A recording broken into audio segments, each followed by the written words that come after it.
സംസ്ഥാനത്തെ പുതിയ മന്ത്രിമാരുടെ സത്യപ്രതിജ്ഞ ഈ മാസം 29-ന് നടക്കാൻ സാധ്യതയുണ്ട്. നവകേരള യാത്രയ്ക്ക് ശേഷം ചേരുന്ന ഇടതുമുന്നണി യോഗം ഇക്കാര്യത്തിൽ തീരുമാനമെടുക്കും. കെ ബി ഗണേഷ് കുമാർ, കടന്നപ്പള്ളി രാമചന്ദ്രൻ എന്നിവരാകും മന്ത്രിമാരാവുക. അതേസമയം കോവൂർ കുഞ്ഞുമോൻ, എം വി ശ്രേയാംസ്കുമാർ എന്നിവർ മന്ത്രിസ്ഥാനത്തിനായി ആവശ്യം ഉന്നയിച്ചിട്ടുണ്ടെങ്കിലും പരിഗണിച്ചിട്ടില്ല. വിവരങ്ങളുമായി ശാലിനി ചേരുന്നുണ്ട്. ശാലിനി, ഈ നവകേരള യാത്രയ്ക്ക് ശേഷം മന്ത്രിസഭാ പുനഃസംഘടന എന്നൊരു ശ്രുതി കുറച്ച് നാളായി കേൾക്കുന്നുണ്ട്. എന്തായാലും കെ ബി ഗണേഷ് കുമാറിന് സാധ്യത നേരത്തെ തന്നെ കൽപ്പിക്കപ്പെടുന്നതാണ്. ഇപ്പോൾ കടന്നപ്പള്ളി രാമചന്ദ്രനും പട്ടികയിലുണ്ട് എന്നറിയാൻ സാധിക്കുന്നു. മാത്രമല്ല, മറ്റുള്ളവരും ഈ മന്ത്രിസഭയിലേക്ക് കടക്കണമെന്നുള്ള ആഗ്രഹം, പങ്കുചേരണമെന്നുള്ള ആഗ്രഹവുമായി മുന്നോട്ട് വന്നിട്ടുണ്ട് എന്നുള്ള ചില പേരുകളും കേൾക്കുന്നുണ്ട്. നമുക്ക് ലഭിക്കുന്ന സൂചനകൾ എന്തൊക്കെയാണ്?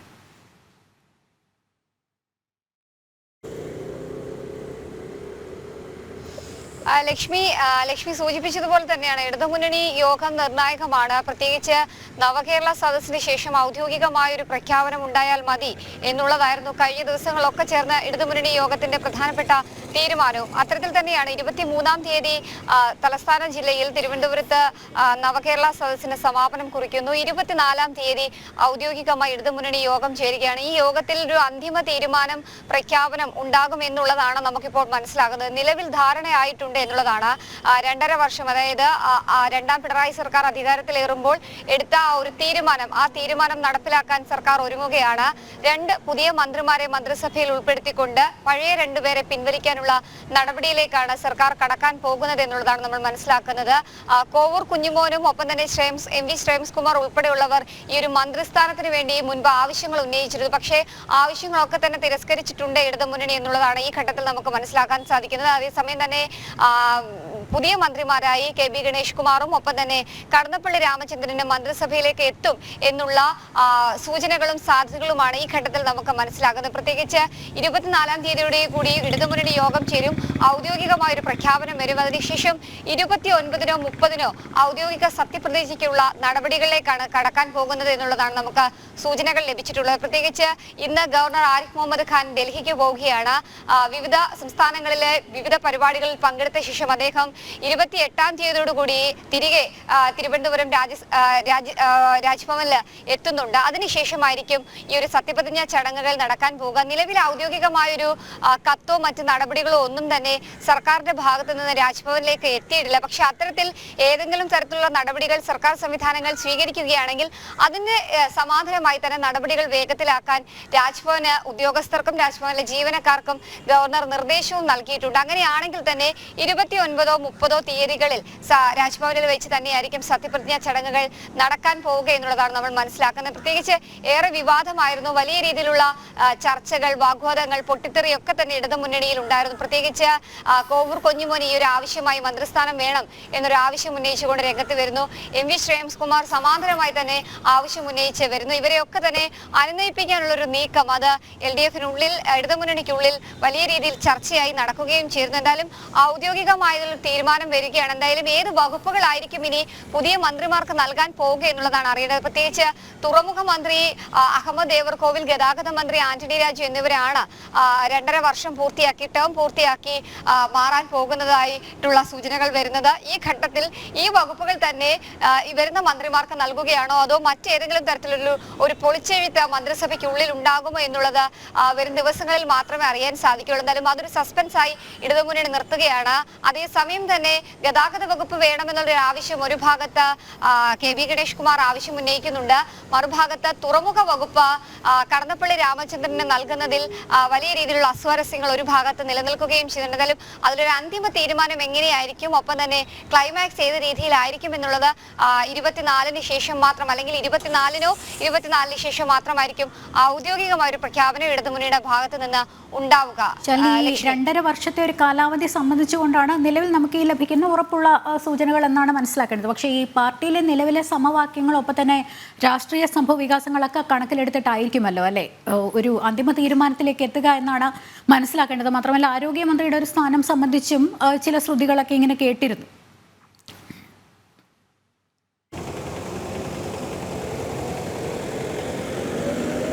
ലക്ഷ്മി സൂചിപ്പിച്ചതുപോലെ തന്നെയാണ് ചില രാഷ്ട്രീയ സമവാക്യങ്ങൾക്കുള്ള മാറ്റം കൂടിയായിരിക്കും ഈ ഒരു പുതിയ പുനഃസംഘടന എന്നുള്ളതാണ് മനസ്സിലാക്കുന്നത്. ഏറെ മാസങ്ങൾക്ക് മുൻപ് തന്നെ ചർച്ചകൾ ആരംഭിച്ചിട്ടുണ്ടായിരുന്നു ഈ വിഷയത്തിൽ എന്നുള്ളതാണ് ഏറ്റവും പ്രധാനപ്പെട്ട കാര്യം. നവംബറോടുകൂടി ഔദ്യോഗികമായ പ്രഖ്യാപനവും പുതിയ മന്ത്രിസഭ അല്ലെങ്കിൽ പുതിയ പുനഃസംഘടന ഉൾപ്പെടെ ഉണ്ടാകുമെന്നുള്ളതായിരുന്നു ആദ്യം അറിയിച്ചിരുന്നത് ഇടതു മുന്നണി. പക്ഷേ നവകേരള സദസ് ഔദ്യോഗികമായി നവംബർ 18-ന് ആരംഭിക്കുന്നു. എന്തായാലും അതിനുശേഷം മതി ഒരു പുനഃസംഘടന, അല്ലെങ്കിൽ അത് നെഗറ്റീവായി യാത്രയെ പോലും ബാധിക്കും എന്നുള്ള ചില അസ്വാരസ്യങ്ങൾ മുന്നണിക്കുള്ളിൽ നിന്ന് തന്നെ ഉണ്ടായിരുന്നു. പലർക്കും ഈ ഒരു പുനഃസംഘടനയിൽ എതിർപ്പും വിയോജിപ്പും ഒക്കെ തന്നെ ഈ ഘട്ടത്തിലും തുടരുകയാണ്. എന്തായാലും ആ ഒരു വിയോജിപ്പിനെയൊക്കെ മറികടന്നുകൊണ്ടാണ് ഇത്തരത്തിലൊരു അന്തിമ തീരുമാനത്തിലേക്ക് ഇപ്പോൾ ഇടതുമുന്നണി എത്താൻ പോകുന്നത് എന്നുള്ളതാണ് നമ്മൾ മനസ്സിലാക്കുന്നത്. എന്തായാലും 24-ന് ചേരുന്ന ഇടതുമുന്നണി യോഗം ഏറെ നിർണായകമാണ്. കാരണം ഔദ്യോഗികമായ ഒരു പ്രഖ്യാപനം അന്നത്തെ ദിവസം ഉണ്ടാകും എന്നുള്ളതാണ് നമ്മൾ മനസ്സിലാക്കുന്നത്. പാർട്ടിയുടെ സംസ്ഥാന സെക്രട്ടറിയുടെ ഭാഗത്തു നിന്ന് അത്തരത്തിലൊരു പ്രഖ്യാപനം അന്ന് വൈകിട്ടോടുകൂടി വരാനുള്ള സാധ്യതകൾ കൂടിയുണ്ട്. അങ്ങനെയാണെങ്കിൽ 24-ന് ഈ ഒരു പ്രഖ്യാപനം വരുന്നതിന് മുൻപ് ചേരുന്ന മന്ത്രിസഭാ യോഗം, ബുധനാഴ്ചയോട് ചേരുന്ന മന്ത്രിസഭാ യോഗമായിരിക്കും ആന്റണി രാജുവിന്റെയും ഒപ്പം തന്നെ അഹമ്മദ് ദേവർകോവിലിന്റെയും അവസാന മന്ത്രിസഭാ യോഗമായി മാറാൻ പോകുന്നത്. ആ മന്ത്രിസഭാ യോഗത്തിലും തുടർന്നുള്ള ഇടതുമുന്നണി യോഗത്തിലും നിർണായകമായിട്ടുള്ള പ്രഖ്യാപനങ്ങൾ ഉണ്ടാകും എന്നുള്ളതാണ് പ്രതീക്ഷിക്കുന്നത്. ഇടതുമുന്നണി യോഗത്തിൽ ശാലിനി നോക്കി കണ്ടത് ഈ ഗണേഷ് മന്ത്രിയാകുന്നതിനെ സംബന്ധിച്ച് വലിയ എതിർപ്പ് പാർട്ടിക്കുള്ളിലുണ്ട്, മന്ത്രിസഭയ്ക്കുള്ളിലുണ്ട് എന്നുള്ള, പ്രത്യേകിച്ച് സമീപകാലത്ത് ഉയർന്നു വന്ന വിവാദങ്ങളൊക്കെ, അങ്ങനെയുള്ള സൂചനകൾ കൂടി കിട്ടുന്നുണ്ട്. പക്ഷെ അന്തിമ തീരുമാനം ഇടതുമുന്നണി യോഗം ചേരുന്നു എന്നുള്ളതാണെങ്കിലും പിണറായി വിജയന്റേതായിരിക്കും എന്നുള്ളതാണല്ലോ നിലവിലെ ഒരവസ്ഥ.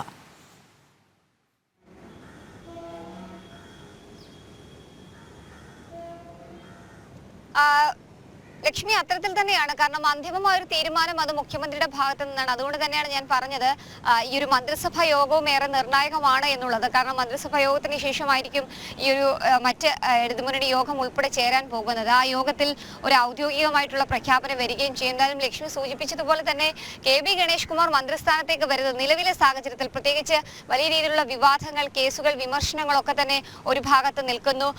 പാർട്ടിക്കുള്ളിൽ നിന്ന് തന്നെ പല ഘട്ടങ്ങളിലും പാർട്ടിക്കെതിരായി അല്ലെങ്കിൽ പാർട്ടിയെ വിമർശിക്കുന്ന ഘട്ടത്തിലേക്ക് KB ഗണേഷ് കുമാർ കടക്കുന്ന ഒരു സാഹചര്യം കൂടി ഉണ്ടായിരുന്നു.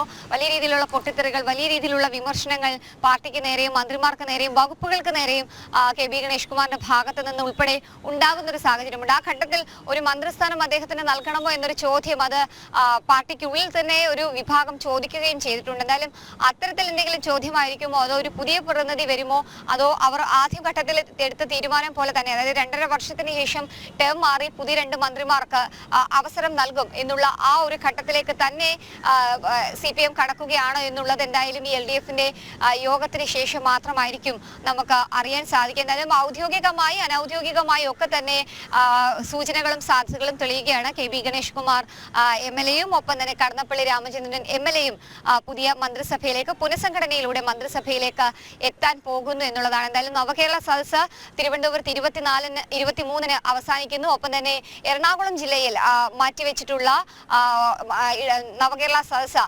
ജനുവരി 1-2 തീയതികളിൽ എറണാകുളത്ത് ചേരാനിരിക്കുകയാണ്. ഈ 2 ദിവസങ്ങളിൽ ചേരുന്ന നവകേരള സദസ്സിൽ പുതിയ മന്ത്രിമാർ പങ്കെടുക്കും എന്നുള്ള സൂചനകളാണ് സർക്കാർ വൃത്തങ്ങളും ഒപ്പം തന്നെ LDFന്റെ അടുത്ത പ്രതിനിധികളും ഒക്കെ തന്നെ നമുക്ക് നൽകുന്ന വിവരം. എന്തായാലും ഔദ്യോഗികമായ ഒരു പ്രഖ്യാപനത്തിന് കാക്കുകയാണ് രാഷ്ട്രീയ കേരളം. ഏതെങ്കിലും തരത്തിലുള്ള ഒരു ട്വിസ്റ്റ് ഉണ്ടാകുമോ എന്നുള്ളത് ഇടതുമുന്നണി യോഗത്തിന് ശേഷം അറിയാം. എന്തായാലും സർക്കാരിനെതിരെ വലിയ രീതിയിലുള്ള വിമർശനങ്ങളും പ്രതിഷേധങ്ങളും ഒക്കെ തന്നെ ഒരു ഭാഗത്ത് നിൽക്കുമ്പോൾ തന്നെയാണ് മന്ത്രിസഭാ പുനഃസംഘടനയുമായി സർക്കാർ സംവിധാനങ്ങൾ മുന്നോട്ട് പോകുന്നത്. ലക്ഷ്മി, യെസ്, ശാലിനിയാണ് വിവരങ്ങൾ നൽകിക്കൊണ്ടിരുന്നത്.